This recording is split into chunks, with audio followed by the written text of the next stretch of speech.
Alors, bonjour à tous, nous revoilà aujourd'hui dans l'atelier de RCC pour nous occuper d'un vénérable petit poste CB, c'est-à-dire le président Johnny numéro 2.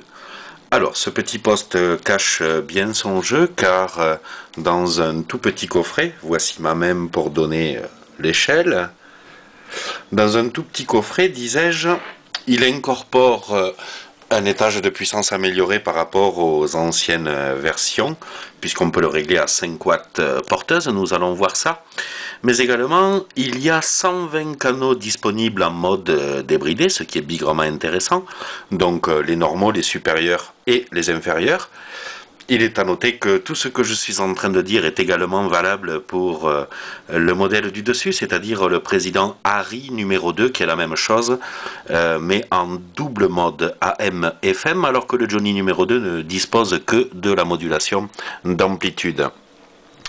Alors, un étage HF amélioré, disais-je, et surtout un étage BF amélioré, parce que sur les anciennes versions, c'était le traditionnel TDA 1905 en guise d'ampli BF RX et TX, donc en guise de modulateur.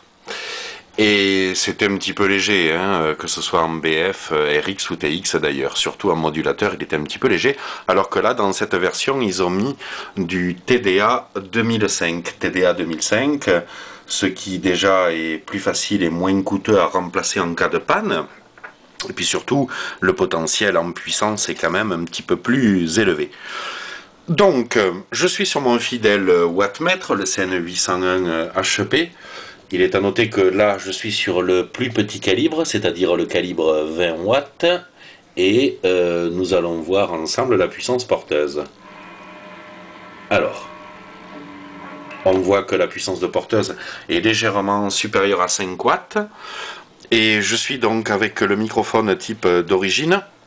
Nous allons voir en pointe de modulation ce que cela peut donner, tout en sachant donc que j'ai repris différents réglages, et notamment les réglages de modulation. 1, 2 et C de modulation. Donc on voit quand même 14 watts en pointe de modulation et un bon 9-10 watts modulé.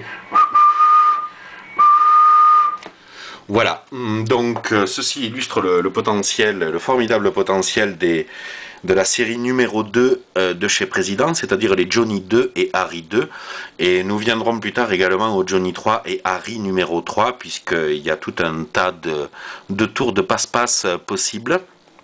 Ça fera l'objet d'une prochaine vidéo. Donc je vous remercie de m'avoir suivi, je récapitule la situation, modif RCC sur Johnny 2, Harry numéro 2.